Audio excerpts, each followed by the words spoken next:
Welcome to the session, everybody.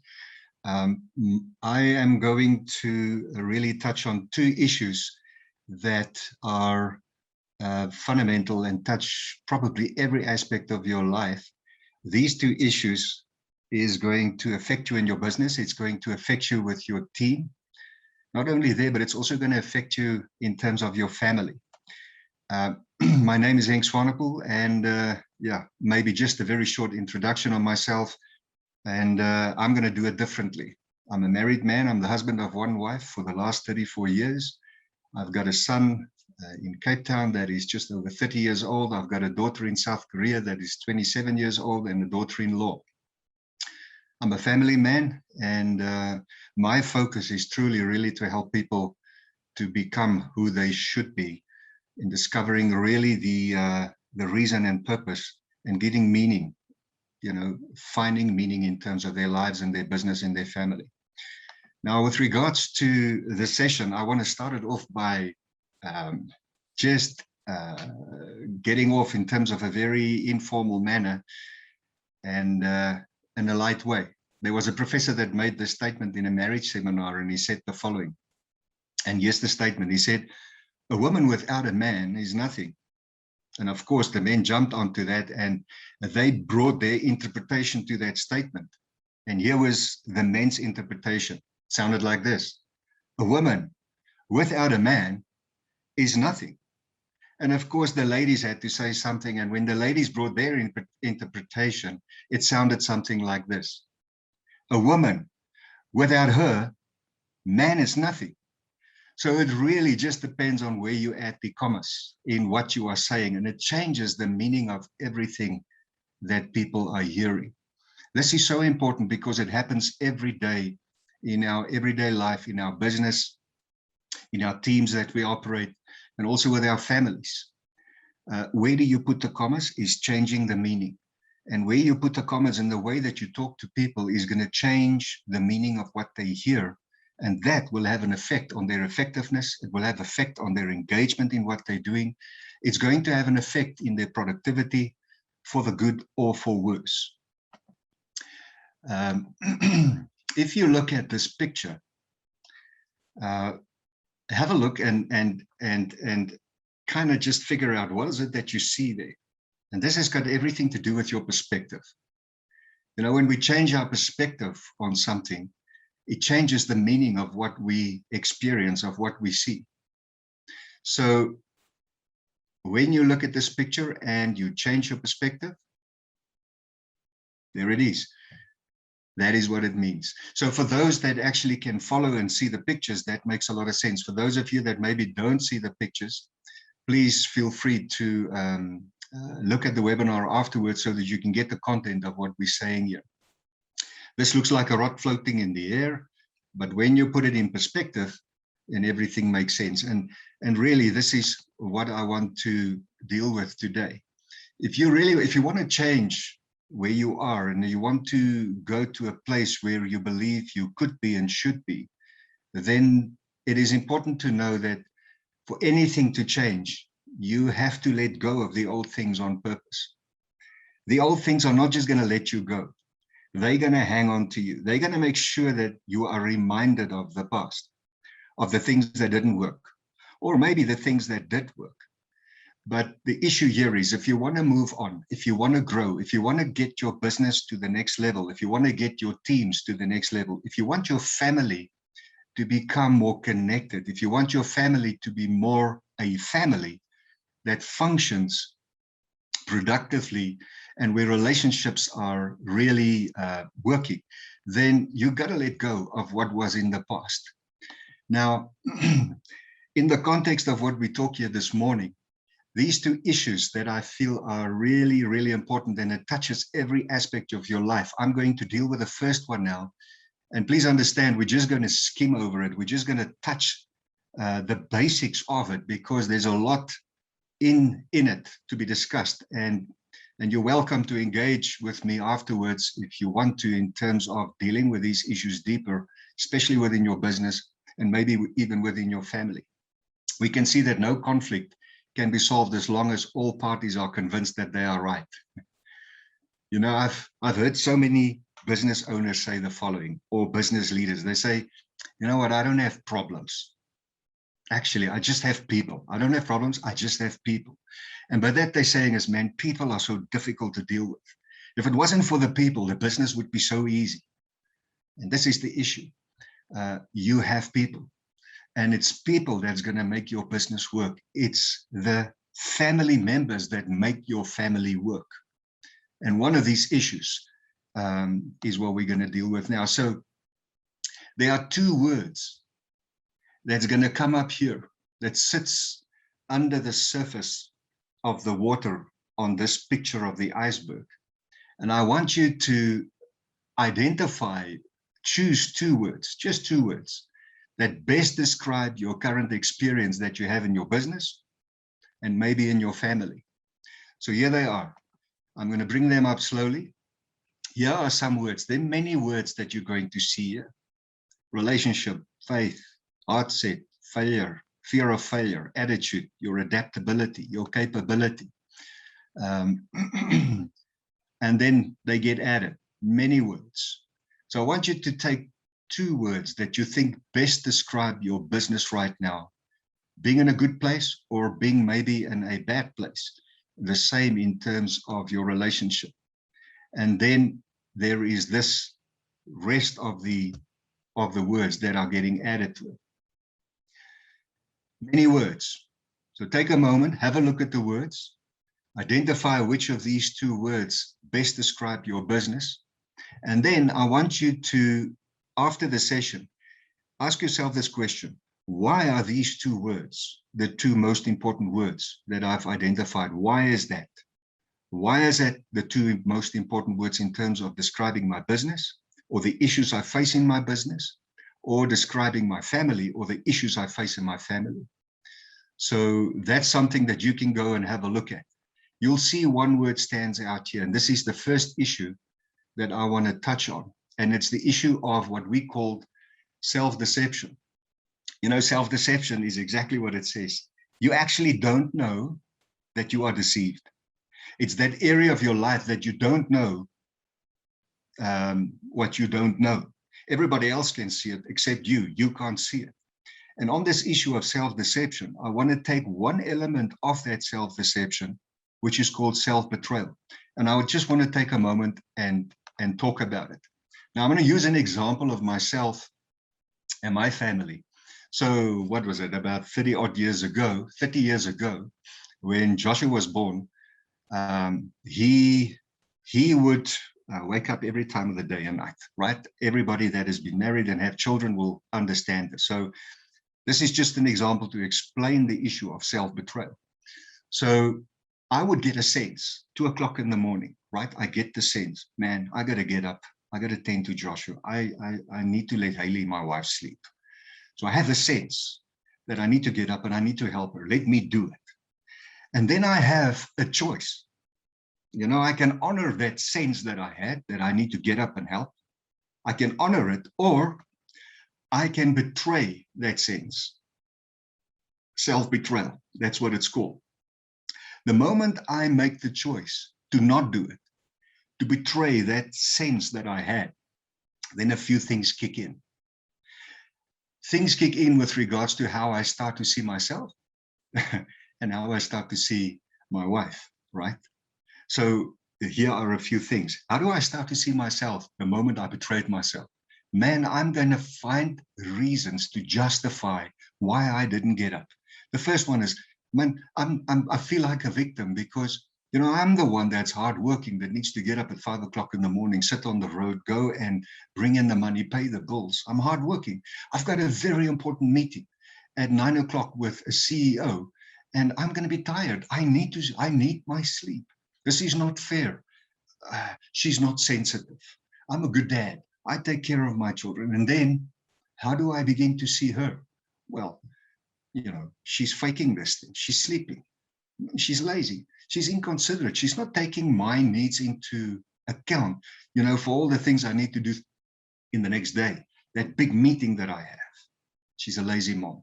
And so this thing begins to kick in. So when I betray myself, when I betray that sense that I had that I need to do something, this is where things start to go wrong for me. So self-betrayal then is an act contrary to what I feel I should do for another. And that act is called self-betrayal. When I betray myself, this is very important, I begin to see the world in a way that justifies my self-betrayal. So now I'm looking for reasons to justify why I do what I do. This is so vital. You're going to see this in business. It plays out every day. You'll see it in your leadership teams. It plays out every day. You'll see this in your marriage. It plays out almost daily. And then when I see the world in a self-justifying way, what happens? My view of reality becomes distorted. I'm not seeing the truth for what it is. I'm seeing things based on my perspective, how I would like it to be. And this is the first issue that I just want to mention. So we all have a choice. You know, you can change your story. You can change the story of your business.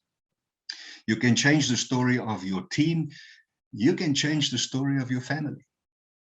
And you can become who you're supposed to be. It takes a few things, though. If you're going to increase impact and excellence within your organization, if you're going to increase that impact and excellence in your teams or in your family, here are a few things that's important. Take note of these 4 things. You will have to improve your character. You cannot have those things without a sound character. You're going to have to improve your relationship or intimacy in your marriage. You're going to have to improve your leadership and your capability to change. It's one thing to have the knowledge that we need to change. It's a different thing to have the desire to want to change. And you can have both of those, but if you don't know how to make the change happen, you're in trouble. So these are some of the skills and some of the things that are really important within your business environment. The second issue that I want to touch on is going to play itself out in the following way.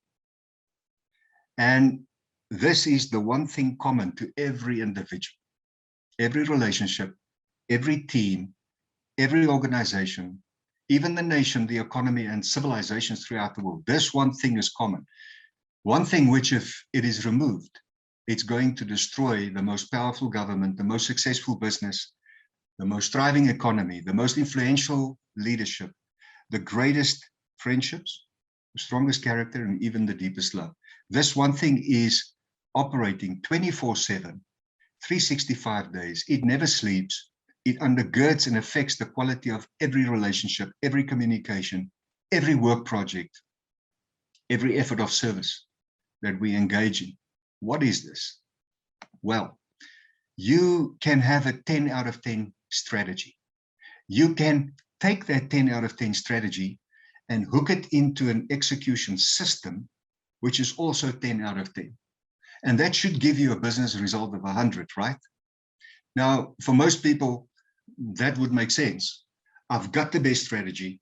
I've got the best execution system. So I should get 100% result.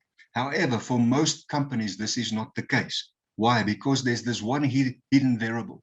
There's one thing that operates 24/7, 365 days. And if you don't know about this, if you don't acknowledge this thing, if you don't know how to measure this thing, if you don't work on this thing with intent within your team, within your organization, within your family, you'll be paying a price. What is it? It's trust. Now, trust can either operate as a dividend in all of these issues, or it's going to be a tax. It's going to cost you. It's important to understand that if you have a low trust culture in your business, let's say, and we can actually measure this based on behaviors. We've got a scale of how we can measure this. Let's say you sit at the -40 trust in terms of your culture within your business. What does that mean? Well, you can have your 10 out of 10 strategy and your 10 out of 10 execution, but if you've got that -40 there, you end up with a 60% result. And this is the reason why often people say, but I've got the right plan. We have implemented. Our people are competent, yet we don't see the results. It's often because of that trust issue that is not what it's supposed to be.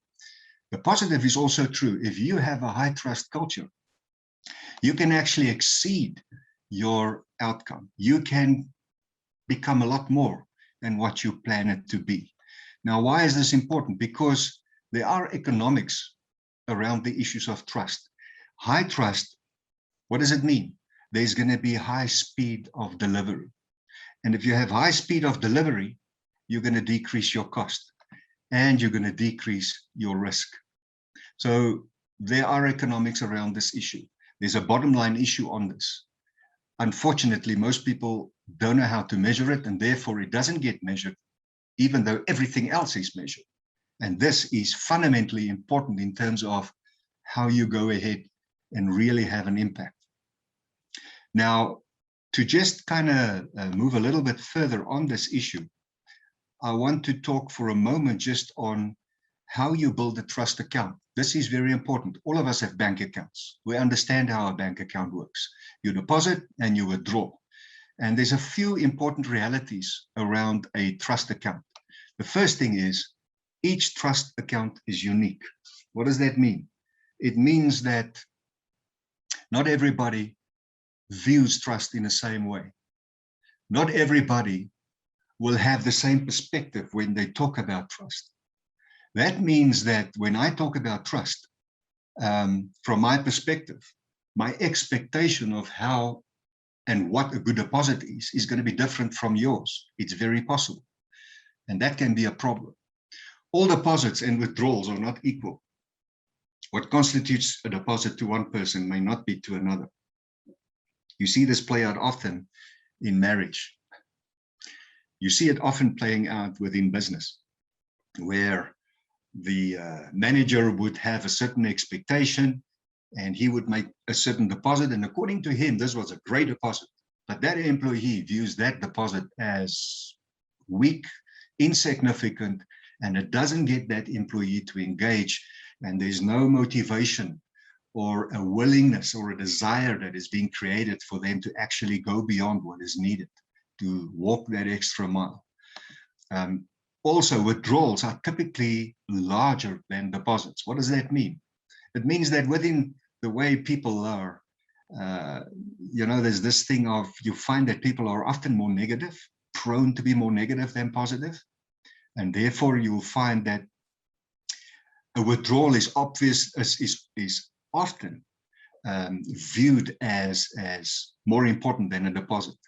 So your withdrawal often will require, at the end of the day, a much bigger deposit to bring equality to whatever that has happened there. And then sometimes the fastest way to build trust is to stop making withdrawals. Just stop what you're doing that's not working. Start thinking about what you're doing. This is really important. Recognize that each relationship has two trust accounts. It's not just from your perspective. It's also from the other person's perspective. Your ability and your willingness to actually step out of your comfort zone and to really understand what and how the other person see what is going on, to understand the issue from the other person's perspective. Really important. A lot of people don't have the patience to do that, or the willingness, or maybe they just don't know how to do it. And this is some of the things that we can help you with. So if you look at deposits, here are a few examples typically of what deposits could look like. First of all, straight talk. Now, sometimes you have very sensitive people and they find it very difficult to have straight talk happening to them. It often feels to them like a hammer hitting them right in front of the head. For many of them, it's very difficult to handle that. They're just not built, they're just not put together to have that direct input or that direct confrontation. Know your people, know your family. They're not the same. Your ability to work with people differently and individually is really important.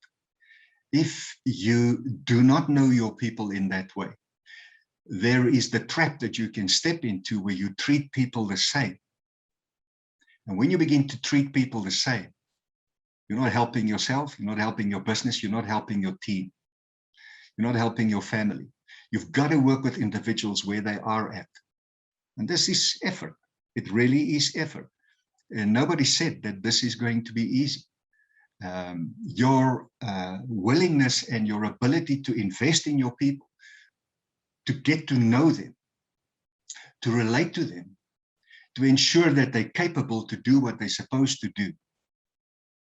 And then also to tie a relationship down with them where the results that must be achieved is very clear. In your business, in your team, in your family, very important. This is not just about being nice. That's not what I'm talking about. What I'm talking about is really understanding people to get to a result. The result is important. If you're in business and you don't have results, you won't be in business. So everything we talk about here is so that there can be a result. Right. Keep your commitments. Clarify expectations. Here are a few things that you can see, are really good in terms of deposits. I want you to also think about what are deposits that you can make on a daily basis. So think of that one person that's really key in your organization, but you're finding it very difficult right now to handle them or live with them or work with them. Yet they have a huge impact in your organization. And I know there are always people like that. They have a lot of influence, but man, they are difficult to work with. Think about how you can refocus, review, rethink how you engage with that person in order to pull that person closer, to find out, what are those person's goals and objectives, because they have their own goals and objectives, and to create an environment where together you can get to the results that you need. There are also a lot of withdrawals that we can have a look at. Firstly, here's an example showing blatant disregard for the worth, ideas, and feelings of others. You want people to disengage? Do that. It's a real deal breaker, this one. And then there might be a lot of others that you can think of.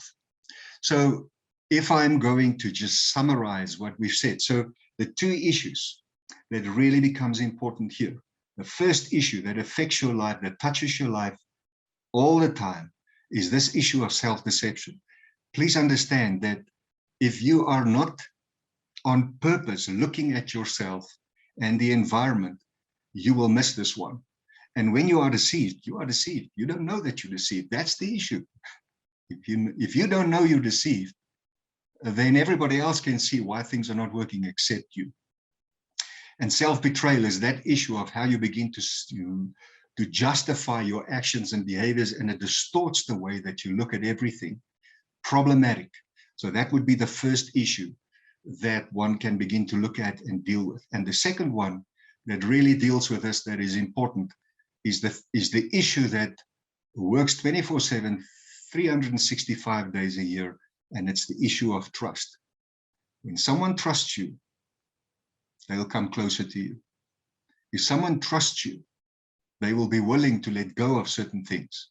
But man, if you are not trusted, it doesn't matter if you even do the right thing.